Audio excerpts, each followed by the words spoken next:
Hello friends, welcome back to colour of threads. आज के इस वीडियो में आप 3 to 4 ईयर बेबी जंपसूट की कटिंग और स्टिचिंग सीखेंगे। और अगर आप चैनल पर नए हो तो चैनल सब्सक्राइब करके बेल आइकन प्रेस करना ना भूलें। तो आपका ज़्यादा टाइम ना लेते हुए वीडियो शुरू करते हैं। जंपसूट बनाने के लिए हमें चाहिए 1.25 मीटर फैब्रिक। ये कॉटन फैब्रिक मैंने लिया है। सबसे पहले जंपसूट की अपर पार्ट यानी टॉप की कटिंग करेंगे। तो अपर पार्ट कट करने के लिए ये मैंने 2 पीसेस में फैब्रिक लिया है, जिसकी लेंथ है 11 इंच और इसकी विड्थ है 15 इंच। अब इस फैब्रिक को ऐसे डबल फोल्ड करेंगे तो ये हमारा 4 लेयर में फैब्रिक हो चुका है टॉप पार्ट कट करने के लिए। सबसे पहले शोल्डर की मार्किंग करेंगे 5 इंच पर। अब आर्म होल की मार्किंग भी 5 इंच पर ही करें। अब इन दोनों मार्किंग को जोड़ते हुए सीधी लाइन ड्रॉ कर दें इस तरह से। फ्रंट आर्म होल की गोलाई देंगे। अब फ्रंट आर्म होल से हाफ इंच बाहर की तरफ बैक आर्म होल की गोलाई दें। अब नेक के लिए मार्किंग करेंगे तो मैं फ्रंट और बैक नेक सेम रखूँगी। तो यहाँ पर 2 इंच मैंने विड्थ ली है नेक की और लेंथ ली है 3 इंच की। अब यहाँ पर राउंड नेक ड्रॉ कर देंगे। अब साइड से 1 इंच का मार्जिन लेते हुए इस तरह से सीधी लाइन ड्रॉ करें। ये हमारी फिटिंग के लिए मार्किंग आएगी। अब नेक मार्किंग और आर्म होल मार्किंग के ऊपर अपर पार्ट को कट कर दें इस तरह से। ये ऊपर का फ्रंट पार्ट है। फ्रंट आर्म होल की कटिंग हम बाद में कट करेंगे। तो पहले हम लोअर पार्ट यानी प्लाजो की कटिंग कर लेते हैं। तो लोअर पार्ट कट करने के लिए 2 पीसेस में फैब्रिक लिया है और इस फैब्रिक की विड्थ और लेंथ है 20 इंच। बॉटम कट करने के लिए कपड़े को ऐसे फोल्ड करेंगे। ये कपड़े की 4 फोल्डिंग हो चुकी है। ये खुली वाली साइड है और ये बंद वाली साइड है। अब इसके साथ हम अपर पार्ट को इस तरह से रखेंगे। बंद वाली साइड को बंद वाली साइड पर ही रखें। अब फैब्रिक की खुली वाली साइड पर हम क्रॉच लेंथ के लिए मार्किंग करेंगे। क्रॉच लेंथ की मार्किंग करेंगे 8 इंच पर। यहाँ पर सीधी लाइन ड्रॉ कर दें। अब यहाँ पर 1.5 इंच पर मार्क करें। अब इस मार्किंग तक क्रॉच एरिया की गुलाई देंगे इस तरह से। बॉटम पर 1.5 इंच की फोल्डिंग आएगी। यहाँ पर सीधी लाइन ड्रॉ कर देंगे। बॉटम लूजिंग लेंगे 8.5 इंच की। अब इन दोनों मार्किंग को स्केल या मेजरमेंट टेप के साथ इस तरह से जोड़ दें। तो बॉटम मार्किंग कंप्लीट हो चुकी है। अब इस मार्किंग के ऊपर से कट कर देंगे। अब बॉटम मार्किंग के ऊपर ऐसे स्मॉल कट लगा दें ताकि चारों लेयर के ऊपर ये मार्किंग आ जाए। अब पहले हम अपर पार्ट को रेडी करेंगे। अब पहले फ्रंट आर्म होल की कटिंग देनी है। तो बीच का जो बैक वाला पार्ट है उसे साइड में कर दें। अब इसे फिर से फोल्ड करें। अब इस मार्किंग के ऊपर फ्रंट आर्म होल की कटिंग दे दें इस तरह से। अब फ्रंट वाले पार्ट को सेंटर में से कट करके इस तरह से 2 पार्ट में डिवाइड कर दें। अब प्लेकेट रेडी करने के लिए 2.5 इंच चौड़ी फैब्रिक पट्टी लेंगे, जिसकी लेंथ हमें अपर पार्ट की जितनी ही लेनी है। अब इन दोनों पीसेस को इस तरह से स्टिच लगा के यहाँ पर अटैच कर देंगे और स्टिच लगने के बाद 1 इंच चौड़ी पट्टी बाहर की तरफ रखेंगे। बाकी की एक्स्ट्रा पट्टी को अंदर की तरफ इस तरह से फोल्ड कर दें। तो एक पट्टी को मैं आपको रेडी करना दिखा रही हूँ। बिल्कुल इसी तरह से आप दोनों पट्टियों को अटैच करेंगे। साइड से सिंगल फुट का मार्जिन लेते हुए फैब्रिक पट्टी को अटैच करेंगे। अब इस पट्टी को उल्टी साइड पर फोल्ड कर दें इस तरह से। 1 इंच चौड़ी पट्टी को बाहर की तरफ रखते हुए बाकी की पट्टी को हमने अंदर की तरफ फोल्ड करके स्टिच कर देना है। और बिल्कुल इसी तरह से ही डबल स्टिच लगा के दूसरी साइड की पट्टी को भी अटैच कर दें। प्लेकेट रेडी होने के बाद दोनों पीसेस को ओवरलैप करके रखें और यहाँ पिन के साथ इसे सिक्योर कर दें। बाद में इस पर हम बटन अटैच करेंगे। अब बैक पैनल को फ्रंट पैनल के ऊपर रख के यहाँ पर शोल्डर की स्टिचिंग कर देंगे। शोल्डर स्टिच करने के बाद अब इसे ओपन करें। अब नेक और आर्म होल के ऊपर फोल्डिंग पट्टी अटैच करेंगे। तो एक्स्ट्रा फैब्रिक के ऊपर इस तरह से 1 इंच चौड़ी उरेप पट्टियों के लिए मार्किंग करके इसे कट कर दें।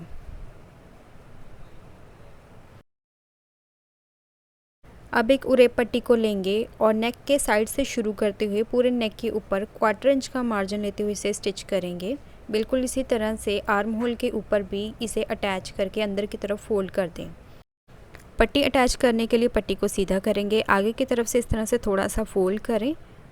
अब एक कॉर्नर से शुरू करते हुए इसे अटैच करेंगे और पट्टी अटैच करते हुए पट्टी को खींचना नहीं है। एक्स्ट्रा पट्टी को कट करने के बाद यहाँ से इसे फोल्ड कर दें।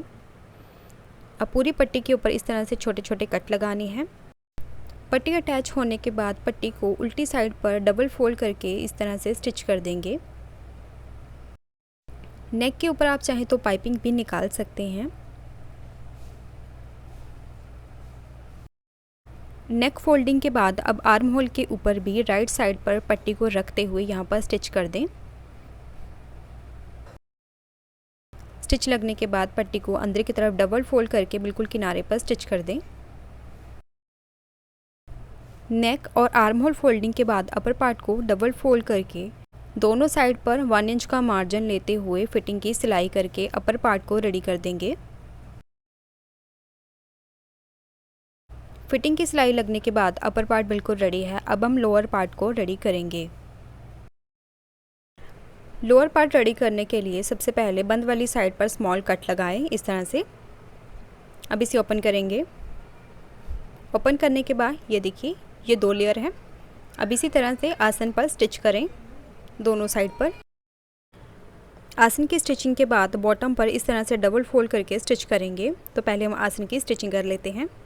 आसन पे आपने इसी तरह से डबल स्टिच कर लेना है। आसन स्टिचिंग के बाद बॉटम पर जो हमने 1.5 इंच का मार्जिन छोड़ा था उसे इस तरह से डबल फोल्ड करके यहाँ पर स्टिच करेंगे। और इस वीडियो में मैंने हर एक पॉइंट अच्छे से बताने की कोशिश की है। अगर फिर भी आपको कोई चीज़ समझ में नहीं आई तो उसके बारे में आप कमेंट करके पूछ सकते हैं। आसन की सिलाई और बॉटम फोल्डिंग होने के बाद बॉटम को इस तरह से खोल के रखेंगे। अब दोनों पल्लों को ऐसे बराबर करते हुए यहाँ पर स्टिच कर देंगे। स्टिच लगने के बाद बॉटम पार्ट बिल्कुल रेडी है। अब इसे अपर पार्ट के साथ अटैच करेंगे। इसके लिए लोअर पार्ट की जो बंद वाली साइड पर हमने स्मॉल कट लगाया था उस कट को अपर पार्ट की साइड स्टिचिंग के साथ इस तरह से मिला लें। मिलाने के बाद यहाँ पर पिन लगा दें और ध्यान रखें कि लोअर और अपर पार्ट का सेंटर बिल्कुल बराबर हो। अब दूसरी साइड के कट को भी अपर पार्ट के साथ बिल्कुल बराबर मैच करते हुए यहाँ पर पिन के साथ सिक्योर कर दें। अब पूरी कमर के ऊपर हम 1/2 इंच का मार्जिन लेते हुए स्टिच करेंगे। तो जहाँ से हमने पिन लगाई थी वहाँ से स्टिच करना शुरू करेंगे। आप चाहें तो सेंटर से भी स्टिच करना शुरू कर सकते हैं। अब पूरी कमर पर 1/2 इंच का मार्जिन लेते हुए इस तरह से स्टिच लगा देंगे। स्टिच लगने के बाद वेस्ट लाइन के ऊपर डोरी के लिए पट्टी अटैच करेंगे। तो जो कमर का साइज़ था उससे मैंने 1 इंच लंबी पट्टी ली है और पट्टी की चौड़ाई लेनी है 2 इंच की। अब एक साइड से पट्टी को इस तरह से अंदर की तरफ फोल्ड करेंगे और 1/2 इंच साइड से फोल्ड करेंगे। इस तरह से फोल्ड करने के बाद बिल्कुल सेंटर से वेस्ट लाइन के ऊपर इस पट्टी को अटैच करना शुरू करेंगे। इसी तरह से दोनों साइड पर फोल्ड करते हुए पूरी कमर के ऊपर पट्टी को अटैच करना है। पट्टी अटैच करने के लिए प्लेकेट को ओपन करें। पट्टी की फोल्डिंग करने के बाद बिल्कुल सेंटर से आपने पट्टी को अटैच करना शुरू करना है। अब दूसरी साइड पर भी एक्स्ट्रा पट्टी को अंदर की तरफ टर्न करें और यहाँ पर स्टिच को लॉक कर दें। अब दूसरी साइड से भी 1/2 इंच पट्टी को फोल्ड करते हुए यहाँ से स्टिच लगाना शुरू करें।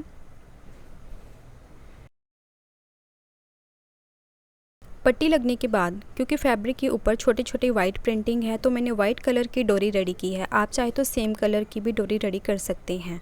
डोरी रेडी करने का वीडियो मैं पहले ही अपने चैनल पर शेयर कर चुकी हूँ। लिंक मैं डिस्क्रिप्शन में दे दूँगी, वहाँ पर क्लिक करके आप वीडियो को देख सकते हैं। अब डोरी को सेफ्टी पिन की मदद से इस फोल्डिंग में फिल कर देंगे। और वीडियो अगर आपको थोड़ी सी भी अच्छी लगती है तो लाइक ज़रूर कर दिया करें। अब कमर से डोरी को जितना चाहे खींच के यहाँ पर फिटिंग दे सकते हैं। अब डोरी को यहाँ पर टाई कर देंगे। अब डोरी पर फैब्रिक लटकन रेडी करेंगे। लटकन के लिए 2 इंच चौड़ा और 3 इंच लंबा फैब्रिक लेंगे। फैब्रिक की सीधी साइड पर डोरी को बीच में रखते हुए इस तरह से फोल्ड करना है। अब यहाँ पर साइड पर स्टिच कर देंगे। सीधा करने के बाद नीचे से इस तरह से गोलाई में कट कर दें। इसी तरह से दूसरी साइड पर भी लटकन को रेडी कर दें।